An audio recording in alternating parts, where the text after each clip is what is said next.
Hello everyone, आज आपण पाहणार आहोत की कागदी पिशवी कशी बनवायची आहे. कागदी पिशवी बनवणं हे खूप सोपं आहे. तुम्हा सर्वांना तर माहीतच आहे हो की नाही. त्यासाठी फक्त आपल्याला न्यूजपेपर आणि हा फेविक्विक हवा आहे. तर कशा पद्धतीने बनवायचे बरं. हे आहे न्यूजपेपर. ह्याला आपण काय करणार आहोत, इथे मधोमध बरोबर गम लावून घेणार आहोत. ठीक आहे. गम लावल्याच्या नंतरनं पुढे आपण काय करणार आहोत बरं, तर कागदी पिशवी बनवणार आहोत. तर ही कागदी पिशवी बनवणं इतकं गरजेचं काय आहे बरं. तुम्हा सर्वांना तर येतच असेल निश्चितच बनवता, पण आज पुन्हा आपण का पाहतोय, कारण आज कॅरी बॅगांचा वापर जो आहे, प्लास्टिकचा वापर जो आहे, तो खूप जास्त प्रमाणामध्ये वाढला आहे हो की नाही. आणि जर अशाच पद्धतीने कॅरी बॅगांचा वापर वाढत गेला तर आपल्या पृथ्वीला मोकळा श्वास घेणं खूप कठीण जाईल. बघा बरं, आपण एखादी वस्तू दीर्घकाळ टिकावी म्हणून काय करत असतो बरं, तर आपण त्या वस्तूला लॅमिनेट करून घेत असतो हो की नाही.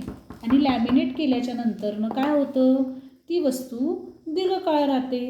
पण आपल्या पृथ्वीच्या बाबतीत तसं नाही बरं का. जर आपण अशाच पद्धतीने दिवसेंदिवस कॅरी बॅगांचा आणि प्लास्टिकचा वापर करत राहिलो तर काय होईल बरं, आपल्या पृथ्वीला मोकळा श्वास घेणं खूप कठीण जाईल.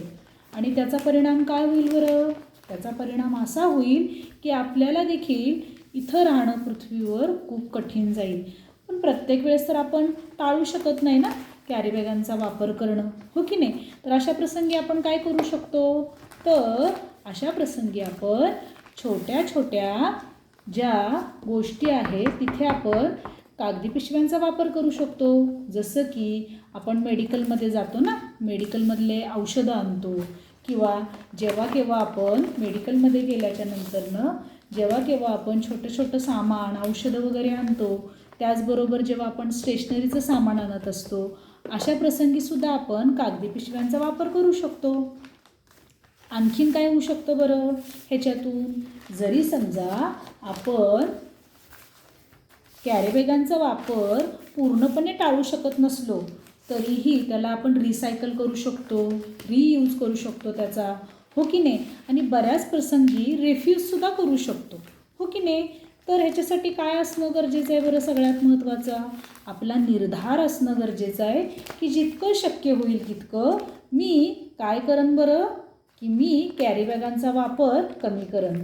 जे प्रसंग असे की जिथं आपल्याला कॅरी बॅगांचा वापर टाळता येऊ शकतो त्या ठिकाणी मी टाळेन.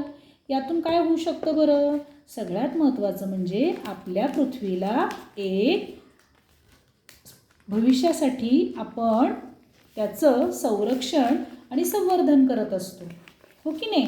आणि त्याचबरोबर आपण काय करत असतो बरं, की आपल्या पृथ्वीची आपण जपणूक करत असतो. पहा बरं, ह्याच्यामध्ये आपलं जे मेडिकलचं सामान आहे किंवा ज्या छोट्या छोट्या वस्तू आहे स्टेशनरीच्या, त्या सगळ्या बसू शकतात हो की नाही. आणि सगळ्यात महत्त्वाचं म्हणजे येणाऱ्या पिढीसाठी तुम्ही पृथ्वीचं संरक्षण करू शकता. आणि सगळ्यात महत्त्वाचं म्हणजे ज्या नैसर्गिक गोष्टी आहेत त्यांना देखील आपण सस्टेन ठेवू शकतो.